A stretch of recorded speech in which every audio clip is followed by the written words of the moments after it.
Olá, minhas amigas e meus amigos.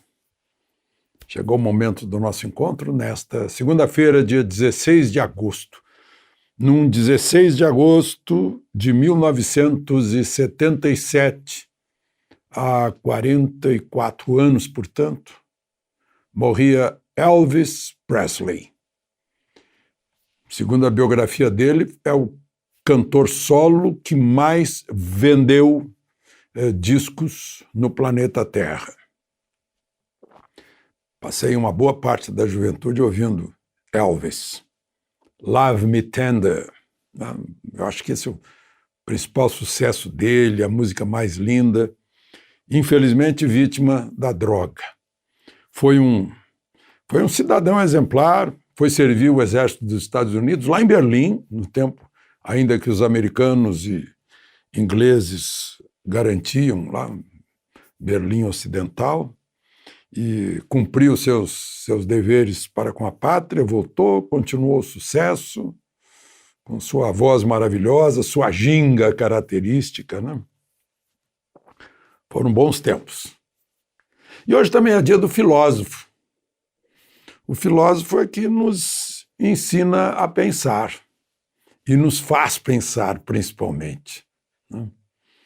Para a gente poder concatenar as ideias com base na razão, na lógica, no raciocínio. É muito bom, que aí a gente se expressa melhor e, sobretudo, a gente pensa melhor. Bom, vamos em frente. Não esqueça de se inscrever, se ainda não estiver inscrito aí. Todos os dias estaremos juntos, conversando sobre os principais assuntos do dia, e que ao final você não deve esquecer de dar o seu like ou o seu dislike.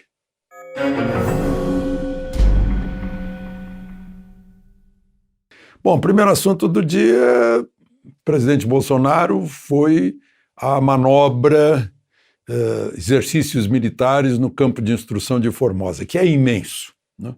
Todos os anos há exercícios militares lá. A Marinha faz desde 1988, dessa vez com a participação do Exército e da Força Aérea. Veio aquela tropa do Rio de Janeiro, dos fuzileiros, né, para participar, entregar um convite para Bolsonaro lá na rampa do Palácio do Planalto. Deu aquela celeuma toda, porque coincidiu, né, já estava tudo marcado, mas coincidiu, foram entregar o convite de manhã.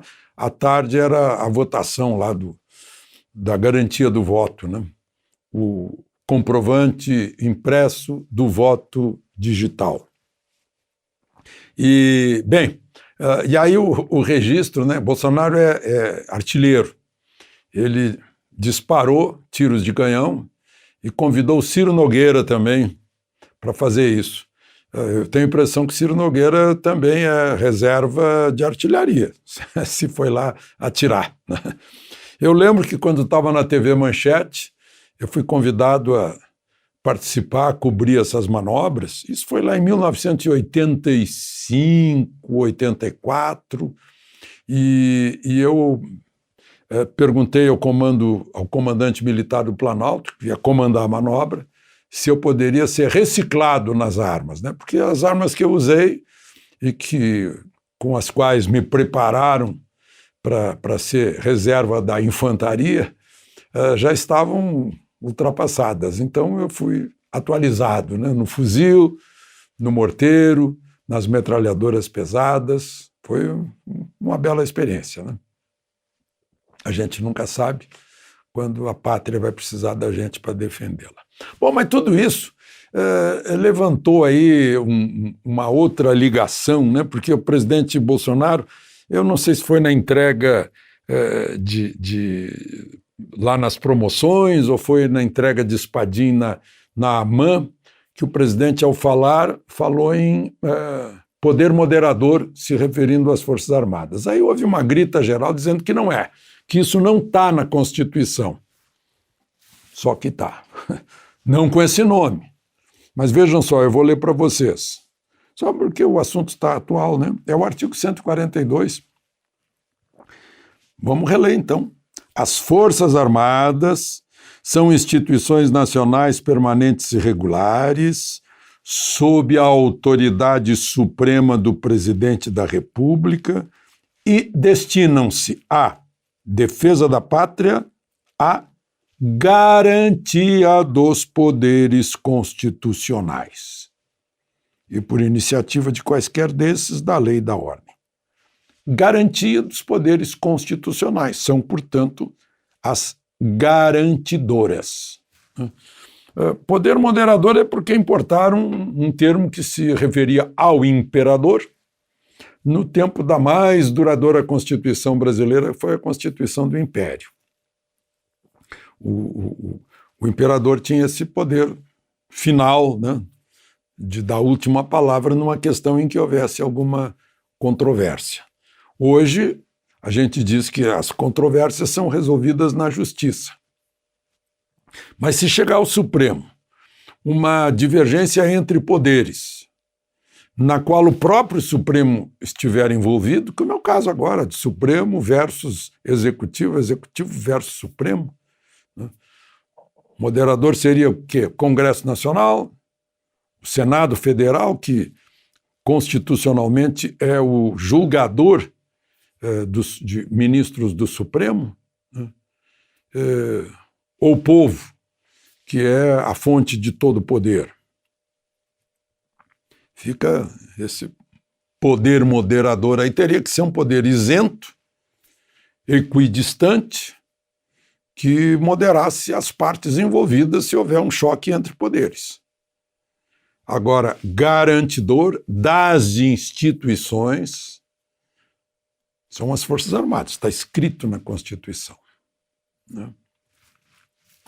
Bom, aí a gente cai para o caso aí desses embates. O presidente iria mandar ao Senado, vai mandar a pedido de impeachment para 2 ministros do Supremo, e é um risco que vai correr, né? Porque um presidente mineiro, por exemplo, mandaria um ministro entendido de Senado assuntar, para ver se mandar vai ter voto suficiente para passar. Porque se não tiver voto, nem manda. Não passa essa derrota no Senado, em que, se houver uma derrota, os ministros do Supremo saem fortalecidos no embate, né? E agora eu vejo que 13 governadores assinaram lá um manifesto de apoio ao Supremo. Eles dizem: Estado democrático de direito só existe com um judiciário livre e independente. Perfeito.